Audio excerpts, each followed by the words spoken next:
Ibu bapak sekalian, Assalamualaikum warahmatullahi wabarakatuh. Marilah kita lanjutkan pembahasan tentang faal paru ini. Kita sekarang memasuki sesi spirometri 3.3. Pada sesi ini kita akan melihat bagaimana gambaran spirometri pada penyakit saluran napas obstruktif, pada penyakit paru restriktif, pada penyakit dinding dada dan pleura, pada penyakit neuromuskular, penyakit kanker jantung kongestif, dan juga pada transplantasi paru. Sekilas saya tunjukkan gambaran tentang bagaimana fisiologi pernapasan kita. Ini adalah pernapasan yang normal. Pada saat inspirasi, kita mengambil udara sebanyak-banyaknya masuk ke alveoli. Pada saat ekspirasi, lumen menutup tapi tidak sampai total. Kenapa? Karena ada yang menyangga. Paru kita itu ada yang menyangga sehingga tidak sampai menutup total.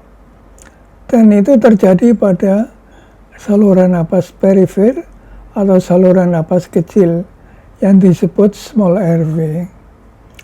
Kalau di small airway itu ada kelainan, maka akan terjadi gangguan pada lubang atau lumen saluran napas kita, apa menutup atau mungkin sedikit menutup sehingga kita kesulitan untuk bernapas. Itu yang disebut kolaps. Coba kita lihat di sini ya. Nah, ini adalah gambaran paru yang pada waktu ekspirasi itu terjadi kolaps. Jadi saluran napas kita itu menjadi lebih kecil dari normal karena pada saat ekspirasi tidak ada yang menyangga. Parenkim kita itu terjadi emfisema, kerusakan, tidak bisa menyangga tekanan dari ekspirasi. Pada saat ekspirasi kan ada tekanan ke saluran napas, tidak ada yang menyangga, sehingga terjadilah suatu pengecilan atau penurunan lumen, diameter lumen. Di samping itu, pada penyakit-penyakit tertentu terjadi suatu penebalan. Kita lihat yang hijau itu, ini adalah penebalan dari saluran napas. Ini tidak ada yang menyangga, ini ada penebalan, sehingga udara yang keluar itu tidak bisa seluruhnya dikeluarkan. Ini menutup lebih awal, sehingga ini terjadi suatu gelembung di sini. Udara tidak bisa dikeluarkan seluruhnya, karena ini menutup lebih awal, karena tidak ada yang menyangga. Dan coba kita bedakan ya. Kalau selama orang normal, maka pada saat ekspirasi itu ada yang menyangga, sehingga lumen dari saluran napas tetap lebar ya, tetap lebar, tidak akan terjadi suatu gangguan pernapasan. Tapi di sini terjadi ya, di samping itu ini terjadi suatu dinding alveoli yang tidak normal ya, terjadi emfisema, itu dindingnya elastasenya tidak baik ya, terjadi dinding yang tidak normal sehingga dia tidak bisa kolaps, tidak bisa menutup dengan baik. Jadi ini semuanya itu adalah kelainan yang menimbulkan terjadi residu, terjadi residuanya lebih besar ya. Ini terjadi residual lebih besar. Jadi ini kalau normal seperti ini, kalau mulai tertutup seperti ini, dan kalau tertutup seperti ini terjadi satu gambaran.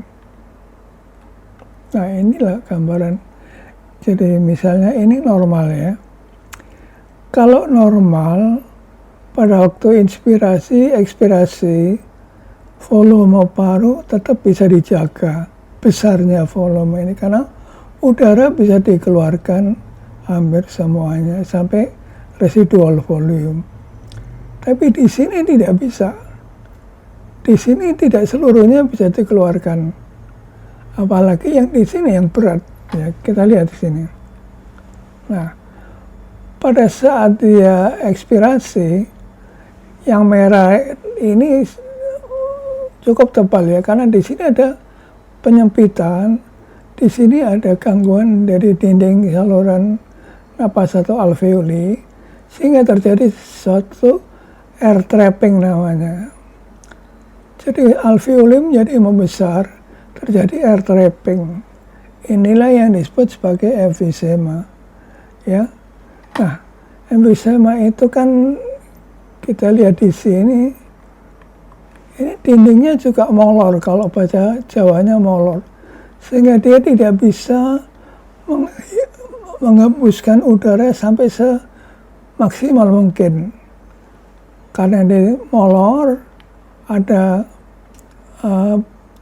penutupan saluran napas, dan juga tidak ada yang menyangga. Ini semua yang terjadi pada kasus-kasus obstruksi yang berat. Jadi ini ya Bapak Ibu sekalian, kita bisa lihat ini yang disebut air trapping, terjadi suatu kenaikan dari residual volume yang sangat besar. Karena apa? Karena ini menyempit. Tidak bisa keluar udaranya, tidak bisa keluar semua. Ini yang masih sedang ya, tidak berat. Jadi ya karena recoilnya paru hilang, jadi ini tidak bisa dikeluarkan semuanya, apalagi yang ini. Jadi kalau ini misalkan normal seperti ini, asma gambarannya seperti ini sebelum. Kalau ini kita ingin melihat bagaimana reaksi asma sebelum dan sesudah diberikan bronkodilator. Ini kan semula rendah ya, flow-nya rendah, tapi setelah diberi bronkodilator, flow-nya akan tinggi. Jadi FEV1-nya akan jadi lebih tinggi. Ini berarti reaksi positif pada pemberian bronkodilator. Ini terjadi pada asma. Jadi ini adalah flow yang normal. Ini flow yang normal. Kemudian pada asma ini terjadi cekungan seperti ini. Lalu ini terjadi perbaikan setelah diberikan bronkodilator. Sedangkan yang di bawah ini adalah inspirasi ya. Jangan keliru ya Ibu dan Bapak sekalian. Ini adalah fase ekspirasi dan ini adalah fase inspirasi. Ini tidak terganggu. Pada asma maupun PPOK tidak terganggu, tetap normal. Tapi kalau pada ekspirasi, pada asma terganggu, kalau diberikan bronkodilator akan lebih baik lagi. Berarti ini adalah suatu tipe obstruksi yang reversible. Sedangkan kalau PPOK tidak reversible. Jadi misalnya begini, ini yang normal. Jadi ini adalah volume times. Ini adalah volume yang normal. Kemudian ini waktu. Jadi berapa lama waktunya. Biasanya kalau 6 detik ini terjadi pada PPOK atau gangguan-gangguan obstruksi. Orang normal tidak sampai ke sini ya. Nah ini adalah vital capacity-nya orang normal. Begini ya. Bagaimana kalau obstruksi? Kita lihat. Nah, kalau obstruksi yang terganggu adalah FEV1 per ini. Jadi kalau yang obstruksi yang terganggu adalah FEV1 per WC. Vital capacity-nya tidak terganggu. Sini sama. Vital capacity-nya sama, tapi yang terganggu adalah rasio. Rasio FEV1 dibanding vital capacity dengan force. 0,5 ya. Normalnya adalah 70, 0,7. Jadi ini khas orang obstruksi seperti ini gambarannya. Normal, Kemudian yang 1 detik ini yang penting, ini disebut tes Tifano test. 1 detik terjadi gangguan, karena di sini dia menurun. Tapi untuk mencapai vital capacity dia normal, tidak ada gangguan. Jadi ini adalah vital capacity, dan FEV1 dibanding vital capacity ini adalah suatu tanda untuk kelainan obstruksi. Kalau untuk PPOK di bawah 0,7 maka ini adalah positif PPOK, dan kalau diberi bronchodilator tidak sampai lebih dari 0,7. Jadi 1 detiknya begitu. Kita lihat flow-nya. Ini flow yang normal. Tadi kan volume time ya. Jadi tadi ini adalah volume, ini waktu. Kemudian di spirometri ada gambaran lagi yang disebut flow volume. Ini adalah flow-nya dan ini volumenya. Bagaimana gambarannya? Normalnya seperti ini. Ini adalah gambaran flow, volume, tapi ini ekspirasi ya Ibu dan Bapak sekalian. Ini adalah fase ekspirasi. Ini inspirasinya tidak digambar di sini. Ini adalah gambaran normal, ada puncaknya, ada waktunya, mulainya sudah baik dan dia bisa mencapai vital capacity di sini. Nah, kalau ini normal, maka di sinilah terjadi suatu kelainan obstruksi. Jadi di sini kita lihat ada cekungan. Ada cekungan ya, ada cekungan. Ini saya tadi keliru, ini adalah yang normal dulu, baru ada cekungan, dan puncaknya menurun. Ini adalah satu tanda obstruksi. Puncaknya lebih rendah, dan ini ada cekungan, ini adalah obstruksi. Ya, jadi ini gambaran kalau ini terjadi satu penutupan, terjadi air trapping, alveoli membesar, kemudian di sini adalah gambaran pada flow volume curve-nya. Apalagi pada saat exercise, maka ini akan tambah mencekung. Ini gambarannya kalau terjadi gangguan pada ekspirasi, yaitu karena di sini ada penutupan, di sini ada skrit yang menutup, dan di sini ada elastic recoil yang menutup. Inilah adalah elastic recoil yang menurun. Dia tidak bisa mempertahankan permanennya lumen.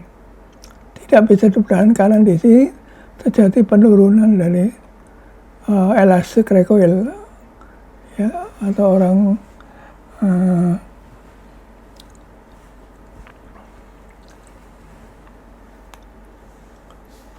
baiklah, kita teruskan ya. Nah, bagaimana kalau restrict? Kita lihat sini dulu. Ini normal. Normal flow volume. Kemudian kalau restriksi mana? Kalau restriksi itu adalah final capacity yang menurun. Kita lihat vital capacity-nya normal sekian, dia menurun menjadi sekian. Tapi 1 detiknya dibandingkan dengan vital capacity-nya itu tidak normal, tidak ada kelainan. Jadi FEV1 per FVC-nya tetap normal. Jadi kalau ini dibandingkan ini VC, ini 1 detiknya itu tetap normal. Maka ini adalah gangguan murni restriksi murni ya. Ini 1 detiknya tidak berubah. Bagaimana kalau kombinasi? Kalau kombinasi ini ya. Jadi kalau kombinasi VC-nya juga menurun, tapi FEV1 per FV-nya juga menurun. Kalau ini VC, ini FEV1 menurun, dia ke 0,3. Jadi ini ada dua kelainan, yaitu obstruktif, yang ini obstruktif, FEV1 per FVC abnormal, kemudian yang ini yang restriktif, VC-nya terganggu. Ya, mudah-mudahan adalah suatu gambaran dari bagaimana kita melihat suatu pola gambaran faal paru pada beberapa penyakit, yaitu restriktif dan obstruktif. Nah, kita sudah selesai pada sesi 3.3, maka kalau ada pertanyaan silakan tulis. Wassalamualaikum warahmatullahi wabarakatuh.